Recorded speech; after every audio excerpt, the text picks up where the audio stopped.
સુરતના લિંબાયત ખાતે હલ્દી કુમકુમ કાર્યક્રમનું આયોજન કરવામાં આવ્યું હતું, જેમાં ભાજપ પ્રદેશ અધ્યક્ષ અને નવસારીના સાંસદ સી.આર. પાટીલ હાજર રહ્યા હતા. જ્યાં સી.આર. પાટીલે કહ્યું હતું કે વડાપ્રધાન નરેન્દ્ર મોદીએ મહિલાઓ માટે ખૂબ જ કામ કર્યા છે. વિધાનસભા અને લોકસભામાં મહિલાઓને 33% અનામત પ્રધાનમંત્રી મોદીએ આપ્યું હતું. સી.આર. પાટીલે કહ્યું કે જે દીકરીને અભ્યાસ માટે જરૂર હોય તેના માટે તૈયાર છે. દીકરીઓને શિક્ષણ માટે તમામ મદદ કરાશે. મોદી સાહેબ ત્યાર પછી પ્રધાનમંત્રી થયા. પ્રધાનમંત્રી થયા પછી પણ આખા દેશની તમામ બહેનોને ખૂબ પ્રેમ કરે છે. એટલા માટે કરે છે કે એમને વિશ્વાસ છે કે મોદી છે તો આપણે સુરક્ષિત છે. આ મોદી શ્રીના સુરક્ષિતતાના કારણે આજે આખા દેશની બહેનોને એક પ્રકારની સુરક્ષિતતા અનુભવતી થઈ ગઈ છે. આ જે બહેનો છે આ બહેનોને વધુ અધિકાર મળે એના માટે મોદી સાહેબે વિધાનસભામાં અને લોકસભામાં પણ 33% રિઝર્વેશન આપ્યું છે. હવે લોકસભાની અંદર અને વિધાનસભાની અંદર 33% બહેનો એ તમારામાંથી ત્યાં પ્રતિનિધિત્વ કરવાની છે.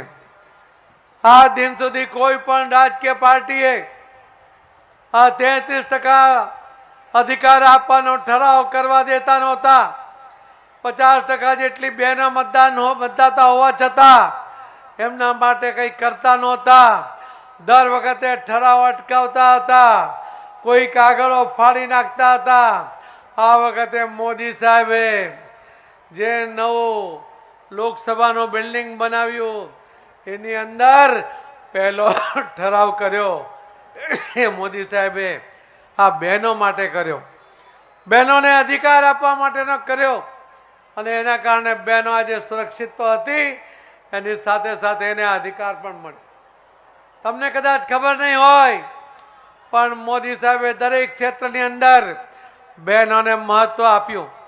આ 26મી જાન્યુઆરી તે દિવસે જે 11 જેટલી પરેડમાં અલગ અલગ જે પ્લાટૂન હતી એમાંથી 10 પ્લાટૂન 11 માંથી 10 પ્લાટૂન એ મહિલાઓની હતી, એ બહેનોની હતી.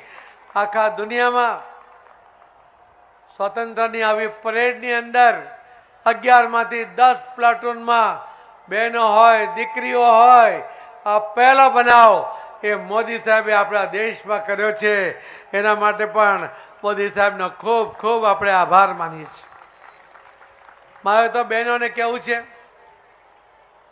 કે આ બહેનોને આ કાર્યક્રમ કરવા પાછળનો હેતુ એ પણ હતો કે બહેનો ઘરમાંથી બહાર નીકળે, બહેનો બધી ભેગી થાય, બહેનો એકબીજાને મળે, એની ઓળખાણ થાય, એના બાળકો શું કરે છે, એ કેવી રીતે ભણે છે, પોતાના બાળકોને પણ એવું સારું શિક્ષણ આપવા માટેનો વિચાર એના મનમાં આવે, એના પોતાના વિચારો પણ બ્રોડ થાય, એ પણ વધારે વિચારથી થઈ જાય. એના માટે આ બહેનોને એકત્ર કરવી જોઈએ.